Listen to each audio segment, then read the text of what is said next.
ሰላም ሰላም፣ ጤና ይስጥልኝ የቻናሌ ተከታታዮች እንዴት ናችሁ? ደህና ናችሁ? እኔ ደህና ነኝ፣ እግዚአብሔር ይመስገን።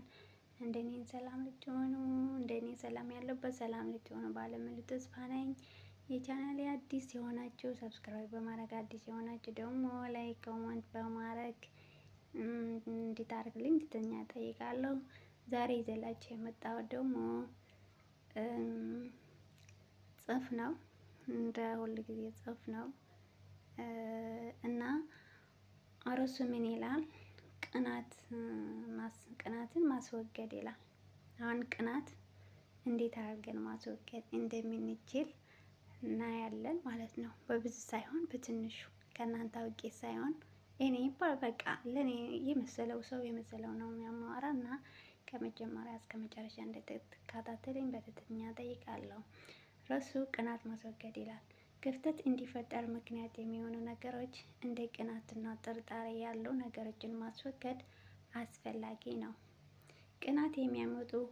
በቅናት የሚመጡ ሁኔታዎች ሲበዙ ለግንኙነት ማፍረስ ምክንያት ሊሆኑ ይችላሉ። ቅሬታ የሚያመጡ ሁኔታዎች እንዴት ማስወገድ እንችላለን? ነገሮችን ከማድረጋችን በፊት ለፍቅር አጋራችን ማሳወቅ፣ እንዲህ ላድርግ ወይስ አላድርግ ብለን ሀሳብ መጠየቅ አስፈላጊ ነው።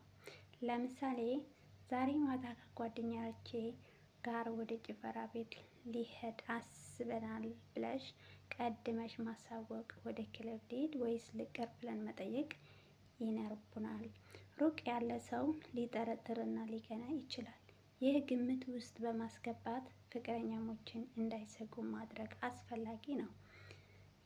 የምታደርጊያቸው ነገራችሁ አንቺ ምንም ባያሳስብሽም ከሰዎች ጋር ያለሽ ቅርርብ ለሱ ትርጉም እንደሚሰጠው ልብ በይ። ጥርጣሬ የሚፈጥሩ ነገሮችን ቀድሞ መጠየቅ ወይም መተው አስፈላጊ ነው። ይህ የሩቅ ሰው በአንቺ እርግጠኛ እንደሚሆን የሚያደርጉ ድርጊቶች መቆጠብ ይኖርብናል ማለት ነው።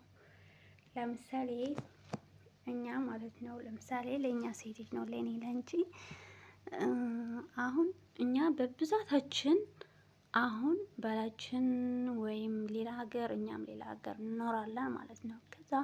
ከዛ በመሀላችን ላይ ደግሞ ወይም እኛ ሀገር እሱ ከሀገር ውጭ ከሆነ ለሱ ብዙ ነገራት ነው የሚሄድበት። ብዙ ነገራት በመሀላችን ላይ ያቀብሉታል።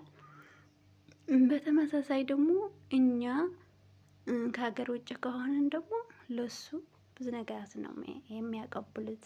ከዚህ ልብ እንበል።